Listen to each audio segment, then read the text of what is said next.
Welcome to MEDICI Studio. This is Aditya Kurjekar here in our Weekend Wisdom series.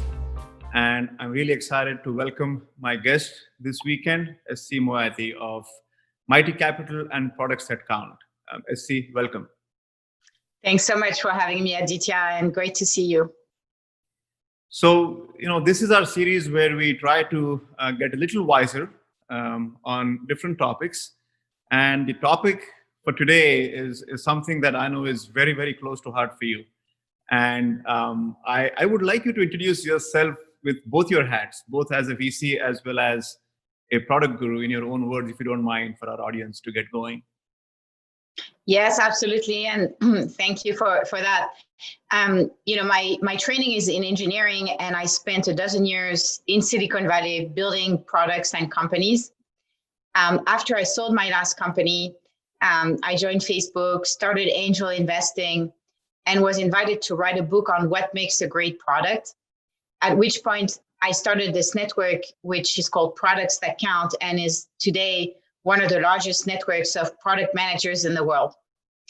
As this network was growing, I was getting more and more deal flow for my angel investing, so much so that I saw an opportunity to start a venture capital firm, Mighty Capital. And so now I'm wearing both hats, running Products That Count and Mighty Capital. So let me ask you this, right? Does being a product person make you a better investor, or does being an investor help you think about product better? I would say it's primarily the latter. And yeah. I'll explain why. One of the common mistakes that an investor can do is to fall in love with the technology they're funding. And generally that doesn't end up in a good place. But on the other hand, as a product person or a technical person, if you are able to wear an investor hat, you're going to build products that have a much greater chance of success. And I've always thought that there is a continuum between technology, product, and business, right? Very simplistically, that a good technology doesn't result in a good product necessarily, and a good product doesn't necessarily result in a good business.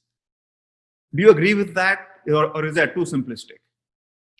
I almost agree. If it had been, 5-10 years ago, before the mobile era that we're in, where everybody has like personal device, I would have said definitely, like, the best product doesn't win.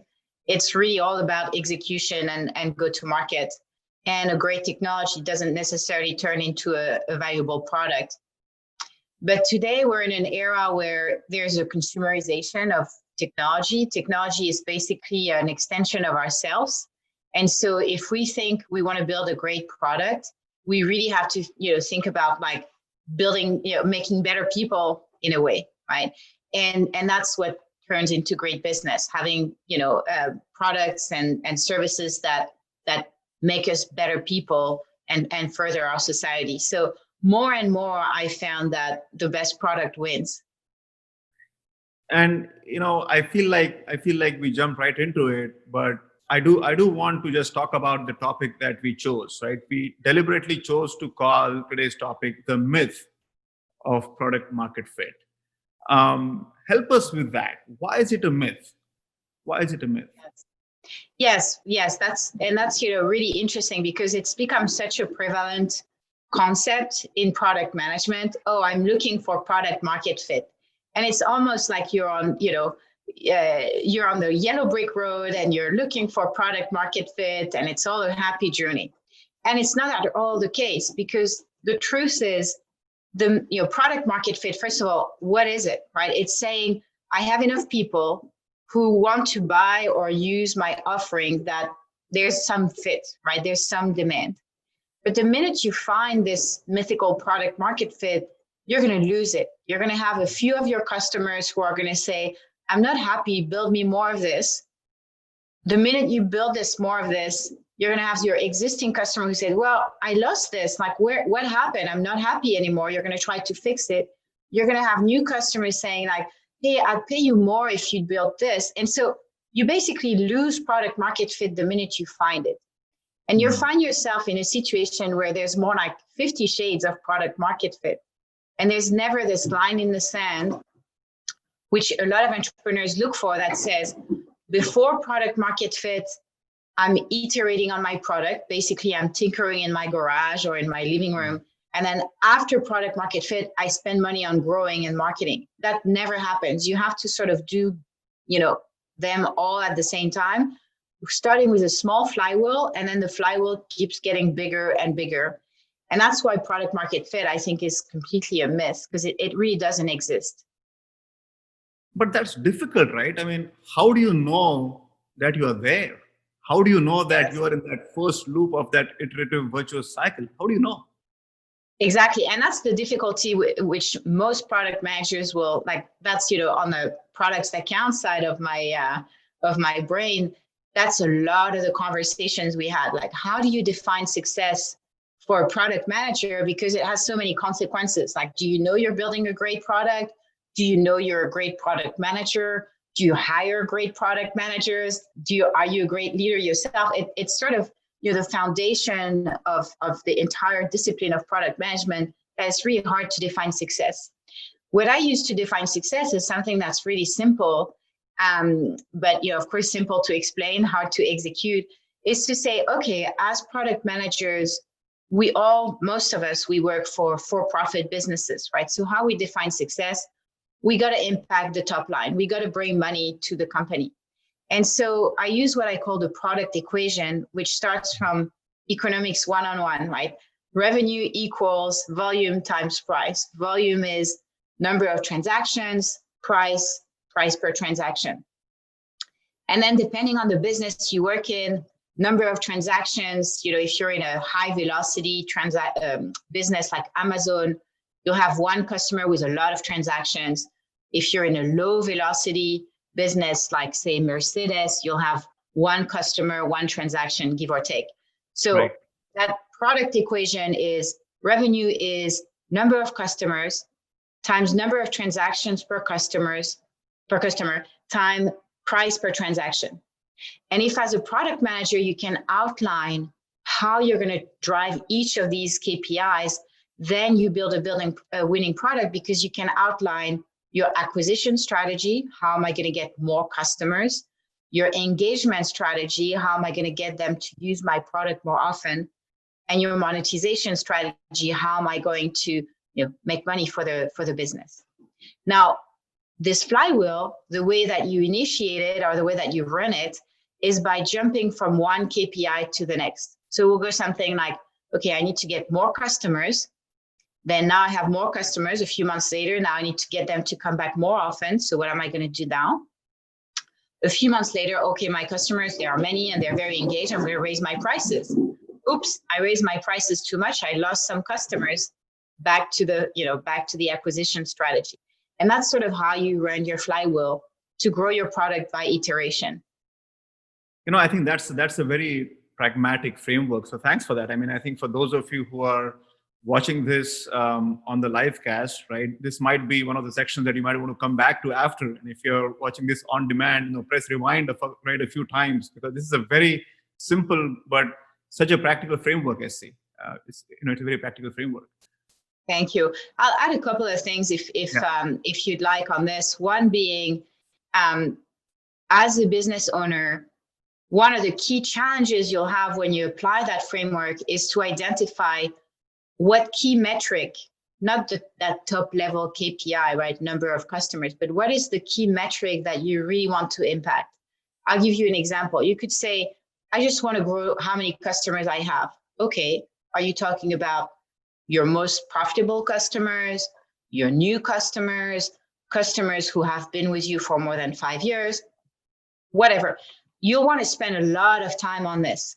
And as if your metric in particular is a ratio, right? Like number of customers per territory or something like that. You'll also want to be very careful that you're not going to, trick getting your metric by changing the denominator without really changing the numerator. Anyway, so my point being, spend a lot of time as a team, right, brainstorming what is the metric we want to impact. And sometimes that can be difficult because you can have people who say, well, I really think we should impact, this metric versus that other, number of top customers versus number of customers who have been here less than 30 days. And one way that you can align your organization is by asking them, in the next 2 to 3 months or 2 to 3 weeks, depending on the velocity of your business, what is the one metric we really should be going after? Because on a short period of time, you'll generally get alignment much more easily than on a longer period of time. And then the other thing is, sorry. No, I think that's a great reminder. I didn't mean to interrupt you, but be very clear of what you're counting, and don't let 2 or 3 different things confuse that one thing. That's the key takeaway. Right? Absolutely. And then the last thing I'll say on this is, if you're fundraising as an entrepreneur, and that's how you go to your investor to pitch your go-to-market strategy, saying like, this is how I'm going to have my acquisition strategy, engagement strategy, monetization strategy. That's more than most entrepreneur will ever give to an investor. So you'll be very, very loved by your investors. Right. No, I think these are great reminders, and I think one of the biggest mistakes even I have seen when people are calling themselves product managers is that either they skew too much towards the project management part of the role, where they get bogged down by Gantt charts and milestones and deliverables, right? Or they can get bogged down by technology and the decisions that you have to make in terms of resource management, or choosing what software to use, what tools to use.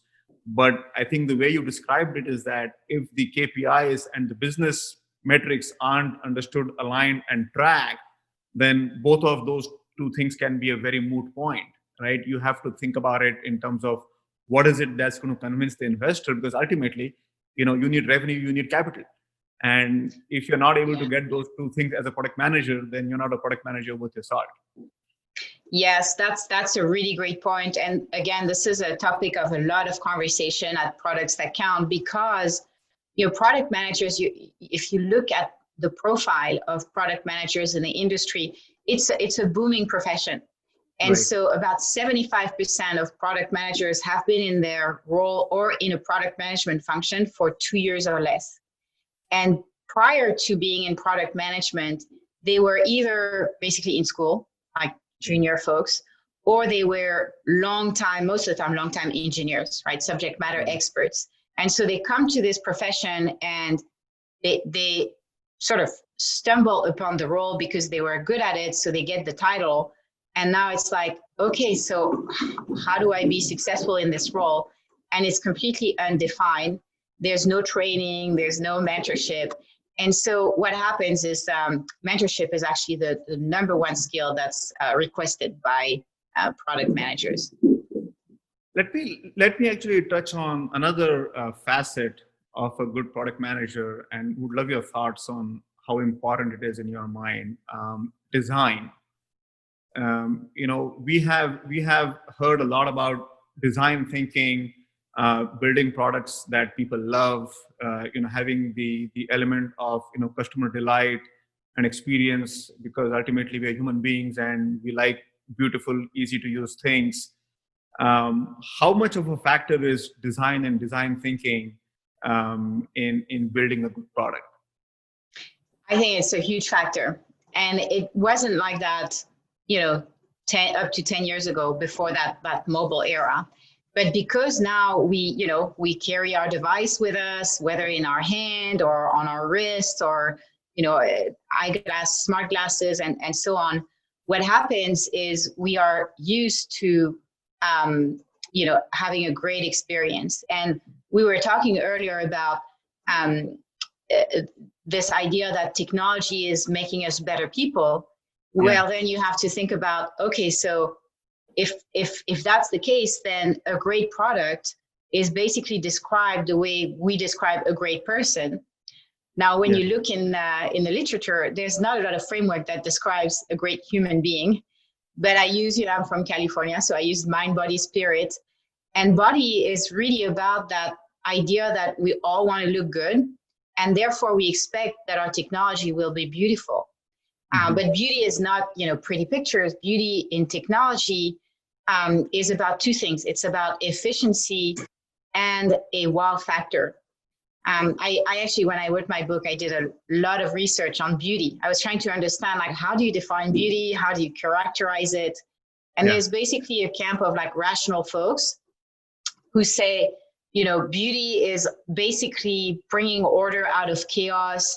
It's having a formula like the golden mean and things like that. So it's all about efficiency, which is where, user experience comes from and all the design thinking. And then there's another school in history, like Leo Tolstoy, for example, says, beauty cannot be described because it's in the eyes of the beholder. And it's this wow factor that you get when, Apple introduces new product. And you have to create both, right? The efficiency and the wow in order to have a great product. And I think this is becoming a very profound conversation very quickly, and I'm enjoying it, and thanks for just, sharing your thoughts here, because I feel like we don't take the time usually to talk about these nuances, but it is so important, right? I think that is the difference between like and love, right? And I think that's kind of what it is. I just thought of something else here, which is also very different for us in the last 10, 15 years than before. And I think the analogy here is that before, when you had to take a picture with a camera, you had to think, right? You had to stand in the right place, make sure the lighting was right, the framing was right, because you had one shot at it. There were only 32 chances in that one reel for you to press the click button. And you took a lot of effort before pressing the button on the camera, because you knew that there was a cost. Today, you don't do that, right? You click away, and then of the 1,000 of them, hey, I'm going to get 2 of them right? I'm not going to take the effort. And technology is something like that, right? You're allowed to make so many mistakes in that iteration that maybe in the end, you're actually becoming inefficient in how you use your tech skills to iterate. Have you seen that? Do you see that people might actually be more wasteful because you're allowed to be wasteful? So yes and no. I agree 100% with that continuum of basically like, what's the cost of a mistake, right? So you're picking the example of taking pictures, which taking pictures now it's like free, unlimited, no cost, right? Yeah. On the other hand, you have, Mercedes, which is building a car. The cost of a mistake is really, really high, right? Recalls, billions of dollars. And what has happened, I think, in the past 10 years is we've gone from maybe more of that polarized world to something that's a little bit more in the middle.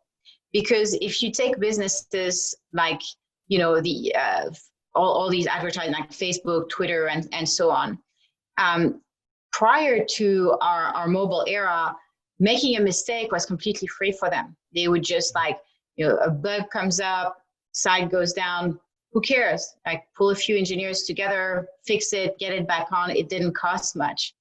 But with, a mobile app, when something is broken, you get bad reviews, people stop using your app, like it sticks with you, right? So the people who had this culture of move fast and break things, they changed it to just move fast. Even at Facebook, that was the culture.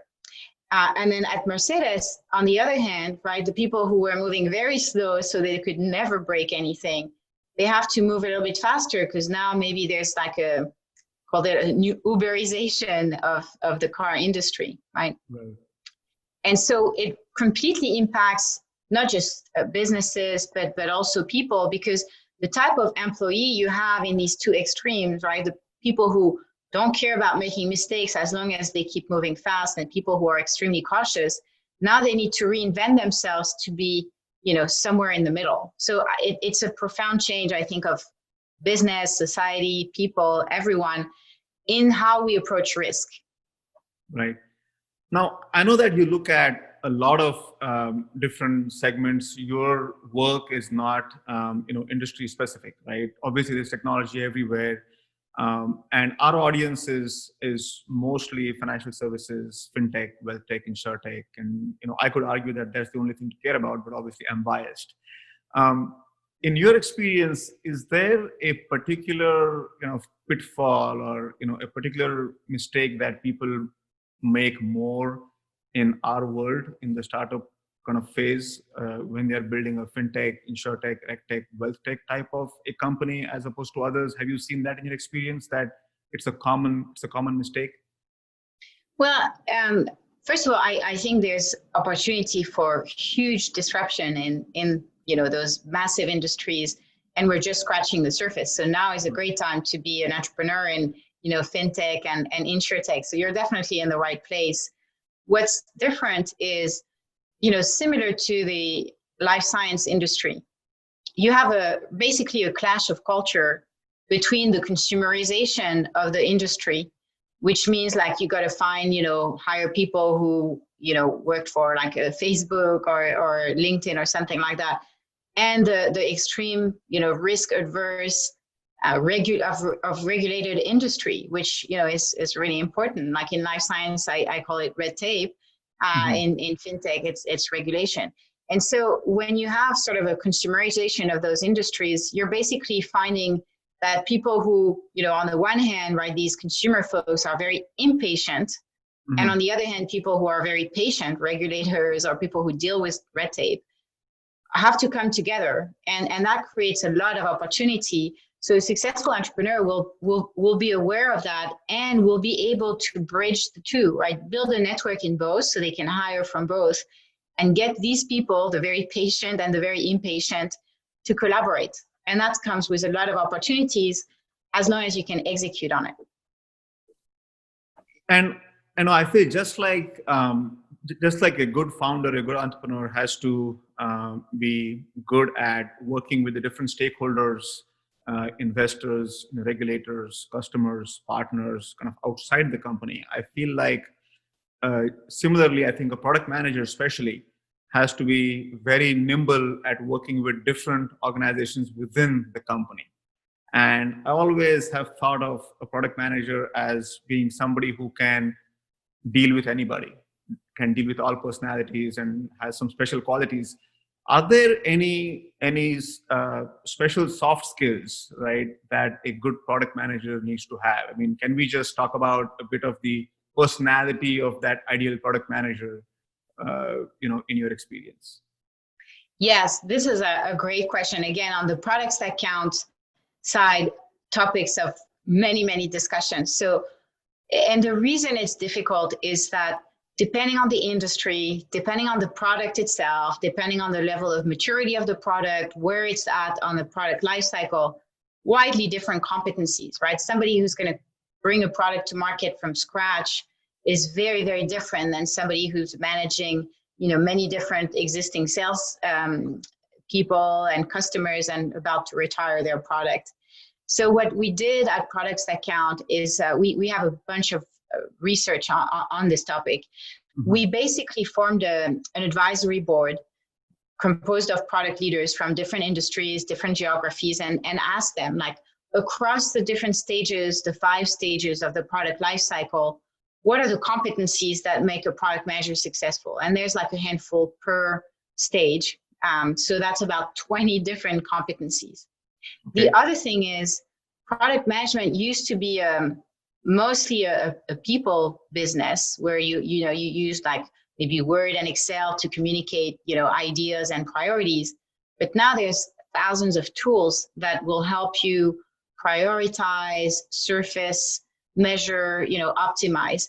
And so it's not just about these competencies, but it's also about the tools that support you when you're building these competencies. And so we also run an annual product award to like surface the new tools and the exciting tools for product managers.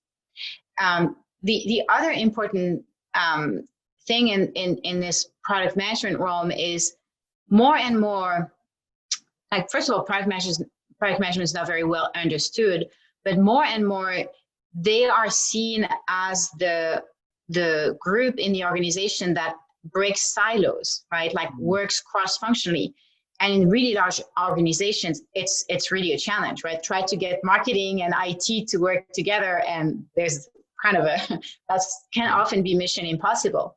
And so what we see is that a lot of organizations who try to go to market with enterprise like Fortune 5000, rather than fight the battle from the outside, okay, I convinced the marketing organization, now I'm going to like deploy a lot of money and a lot of resources getting IT to buy my stuff, right? Because I need both to approve my PO.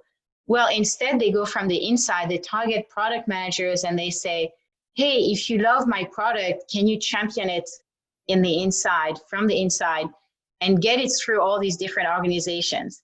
And they find that they have a lot of success this way. So product managers play a more and more important role in inside organizations. Right. No, I think that's such an important point that especially as a large company with so many different silos, I think that is clear. But what I have seen also in smaller companies as well, it is not always easy, right? And especially when you're working remotely. I mean, now everybody has to work remote. You're not in the same office. And I think the ability to use the tools that you have and the ability to use your communication skills to make sure that information doesn't get dropped on the floor, even in small companies, I think it's critical. We see it ourselves. We are a small company.